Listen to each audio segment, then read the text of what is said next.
नमस्कार दोस्तों, आप देख रहे हैं दिव्य दर्शन रेणु पांडे के साथ इम्पैक्ट भारत टीवी पर। आज से हम इस दिव्य सफर की शुरुआत करेंगे। हर हफ्ते शनिवार रात 9 बजे इम्पैक्ट भारत टीवी पर होगी हमारी मुलाकात। आज हम आपको बताएंगे भारत के सुप्रसिद्ध मंदिर श्री बांके बिहारी मंदिर के बारे में। तो चलिए शुरू करते हैं आज से इस दिव्य सफर की शुरुआत दिव्य दर्शन पर। श्री बांके बिहारी मंदिर भारत में मथुरा जिले के वृंदावन धाम में बिहारीपुरा में स्थित है। यह भारत के प्राचीन और सुप्रसिद्ध मंदिरों में से एक है। बांके बिहारी कृष्ण का ही एक रूप है जो इसमें प्रदर्शित किया गया है। इसका निर्माण 1864 में स्वामी हरिदास ने करवाया था। बांके बिहारी जी वृंदावन यह एक ऐसी पावन भूमि है जिस भूमि पर आने मात्र से ही सभी पापों का नाश हो जाता है। ऐसा आखिर कौन व्यक्ति होगा जो इस पवित्र भूमि पर आना नहीं चाहेगा। श्री बांके बिहारी जी के दर्शन कर अपने को कृतार्थ करना नहीं चाहेगा। यह मंदिर श्री वृंदावन धाम के एक सुंदर इलाके में स्थित है। कहा जाता है कि इस मंदिर का निर्माण स्वामी श्री राम जी के वंशजों के सामूहिक प्रयास से संवत 1921 के लगभग किया गया। निर्माण के शुरुआत में किसी दानदाता का धन इसमें नहीं लगाया गया। श्री हरिदास स्वामी विषय उदासीन वैष्णव थे। उनके भजन कीर्तन से प्रसन्न हो निधिवन से श्री बांके बिहारी जी प्रकट हुए थे। स्वामी हरिदास जी का जन्म संवत 1536 में भाद्रपद महीने के शुक्ल पक्ष में अष्टमी के दिन वृंदावन के निकट राजपुर नामक गांव में हुआ था। इनके आराध्य देव श्याम सलोनी सूरत वाले श्री बांके बिहारी जी थे। इनके पिता का नाम गंगाधर एवं माता का नाम श्रीमती चित्रा देवी था। हरिदास जी स्वामी आसुधीर देव जी के शिष्य थे। इन्हें देखते ही आसुधीर देव जी जान गए थे कि ये सखी ललिता जी के अवतार हैं तथा राधाष्टमी के दिन भक्ति प्रदायिनी श्री राधा जी के मंगल महोत्सव का दर्शन लाभ हेतु ही यहाँ पधारे हैं। हरिदास जी के रसनिधि सखी का अवतार माना गया है। ये बचपन से ही संसार से उबे रहते थे। किशोरावस्था में इन्होंने आसुधीर जी के युगल मंत्र दीक्षा ली तथा यमुना समीप निकुंज में एकांत स्थान पर जाकर ध्यान मग्न हो रहने लगे। जब ये 25 वर्ष के हुए तब इन्होंने अपने गुरुजी से वृत्तावेश प्राप्त किया एवं संसार से दूर होकर निकुंज बिहारी जी के लीलाओं का चिंतन करने लगे। निकुंज वन में ही स्वामी हरिदास जी को बिहारी जी की मूर्ति निकालने का स्वप्नादेश हुआ था। तब उनकी आज्ञानुसार मनोहर श्याम वर्ण छवि वाले श्री विग्रह को धरा को गोद से बाहर निकाला गया। यही सुंदर मूर्ति जग में श्री बांके बिहारी जी के नाम से विख्यात हुई। मूर्ति मार्गशीर्ष शुक्ल पक्ष की पंचमी तिथि को निकाला गया। अतः प्राकट्य तिथि को हम विरह पंचमी के रूप में बड़े ही उल्लास के साथ मनाते हैं। युगल किशोर सरकार की मूर्ति राधा कृष्ण की संयुक्त छवि या एकीकृत छवि के कारण श्री बांके बिहारी जी के छवि के मध्य एक अलौकिक प्रकाश की अनुभूति होती है जो बांके बिहारी जी में राधा तत्व की परिचायक है। श्री बांके बिहारी जी निधिवन में ही बहुत समय तक स्वामी जी का द्वारा सेवित होते रहे। फिर जब मंदिर का निर्माण कार्य संपन्न हो गया तब उनको वहां लाकर स्थापित कर दिया गया। सनातन वंश परंपरागत श्री यति श्री बिहारी जी के भोग एवं अन्य सेवा व्यवस्था संभाले रहे। फिर इन्होंने संवत 1975 में हर गुलाल सेठ जी को श्री बांके बिहारी जी की सेवा व्यवस्था संभालने हेतु नियुक्त किया।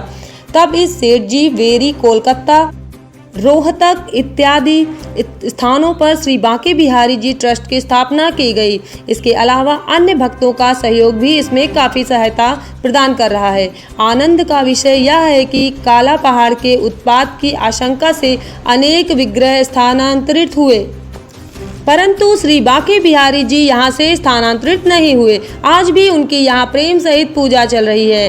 कालांतर में स्वामी हरिदास जी के उपासना पद्धति में परिवर्तन लाकर एक नए संप्रदाय निर्वाक संप्रदाय से स्वतंत्र होकर सखी भाव संप्रदाय बना। इसी पद्धति अनुसार वृंदावन के सभी मंदिरों में सेवा एवं महोत्सव आदि मनाए जाते हैं। श्री बांके बिहारी जी के मंदिर में केवल शरद पूर्णिमा के दिन श्री बांके बिहारी जी वंशी धारण करते हैं।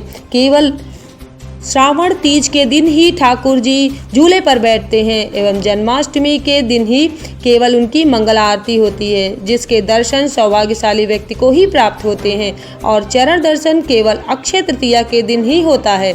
इन चरण कमलों का जो दर्शन करता है उसका तो बेड़ा पार ही लग जाता है। स्वामी हरिदास जी संगीत के प्रसिद्ध गायक एवं तानसेन के गुरु थे। एक दिन प्रातःकाल स्वामी जी देखने लगे कि उनके बिस्तर पर कोई रजाई ओढ़कर सो रहा है। यह देखकर स्वामी जी बोले, अरे मेरे बिस्तर पर कौन सो रहा है? वहाँ भी श्री बिहारी जी स्वयं सो रहे थे। शब्द सुनते ही बिहारी जी निकल भागे, किंतु वे अपने चूड़ा एवं बंसी को बिस्तर पर रखकर चले गए। स्वामी जी वृद्ध अवस्था में दृष्टि जीर्ण होने के कारण उनको कुछ नजर नहीं आया। इसके पश्चात श्री बांके बिहारी जी मंदिर के पुजारी ने जब मंदिर के कपाट खोले तो उन्हें बिहारी जी के पालने में चूड़ा एवं बंसी नजर नहीं आई, किंतु मंदिर का दरवाजा बंद था। आश्चर्यचकित होकर पुजारी जी निधिवन में स्वामी जी के पास आए एवं स्वामी जी को सभी बातें बताई। स्वामी जी बोले कि प्रातःकाल कोई मेरे पलंग पर सोया हुआ था, वो जाते वक्त कुछ छोड़ गया है। जब पुजारी जी ने प्रत्यक्ष देखा कि पलंग पर श्री बांके बिहारी जी की चूड़ा बंसी विराजमान है, इसमें प्रमाणित होता है श्री बांके बिहारी जी रात को रास करने के लिए निधिवन जाते हैं। इसी कारण से प्रातः श्री बिहारी जी मंगला आरती नहीं होती, कारण रात्रि में रास करके यहाँ बिहारी जी ही आते हैं, अतः प्रातः शयन में बाधा डालकर उनकी आरती करना अपराध है। स्वामी हरिदास जी के दर्शन प्राप्त करने के लिए अनेकों सम्राट यहाँ आते हैं। एक बार दिल्ली के सम्राट अकबर स्वामी जी के दर्शन हेतु यहाँ आए थे। ठाकुर जी के दर्शन प्रातः 9 बजे से दोपहर 12 बजे तक एवं साय 6 बजे से रात्रि 9 बजे तक होते हैं। विशेष तिथि उपलक्ष्य अनुसार समय से परिवर्तन कर दिया जाता है। श्री बांके बिहारी जी के दर्शन संबंध में अनेकों कहानियां प्रचलित हैं, जिसमें से एक तथा दो निम्नलिखित हैं। एक बार एक भक्तिमती ने अपने पति को बहुत अनुनय विनय के पश्चात वृंदावन जाने के लिए राजी किया। दोनों वृंदावन आकर श्री बांके बिहारी जी के दर्शन करने लगे। कुछ दिन श्री बांके बिहारी जी के दर्शन करने के पश्चात पति ने जब स्वगृह वापस लौटने की चेष्टा की तो भक्तिमती ने श्री बिहारी जी के दर्शन लाभ से वंचित होना पड़ेगा ऐसा सोचकर रोने लगी।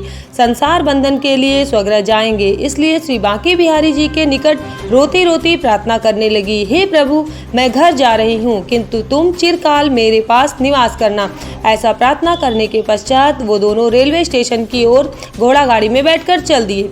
उस समय श्री बांके बिहारी जी एक गोप बालक का रूप धारण कर घोड़ा गाड़ी के पीछे आकर उनको साथ लेकर ले जाने के लिए भक्तिमती से प्रार्थना करने लगे। इधर पुजारी ने मंदिर में ठाकुर जी को ना देखकर उन्होंने भक्तिमती के प्रेम युक्त घटना को जान लिया एवं तत्काल वो घोड़ा गाड़ी के पीछे दौड़े। गाड़ी में बालक रूपी श्री बांके बिहारी जी से प्रार्थना करने लगे। दोनों में ऐसे वार्तालाप चलते समय वो बालक उनके मध्य से गायब हो गया। तब पुजारी जी मंदिर लौटकर पुनः श्री बांके बिहारी जी के दर्शन करने लगे। इधर भक्त तथा भक्तिमती श्री बांके बिहारी जी की कृपा जानकर दोनों ने संसार का गमन त्याग दिया, श्री बांके बिहारी जी के चरणों में अपने जीवन को समर्पित कर दिया। ऐसे ही अनेकों कारण से श्री बांके बिहारी जी के झलक दर्शन अर्थात झांकी दर्शन होते हैं। ये थी श्री बांके बिहारी जी मंदिर से जुड़ी महत्वपूर्ण बातें। आज का दिव्य दर्शन यहीं तक। अगले सप्ताह फिर मिलेंगे नए दिव्य दर्शन के साथ इम्पैक्ट भारत टीवी पर। दिव्य दर्शन रेणु पांडे के साथ हर शनिवार रात 9 बजे इम्पैक्ट भारत टीवी पर।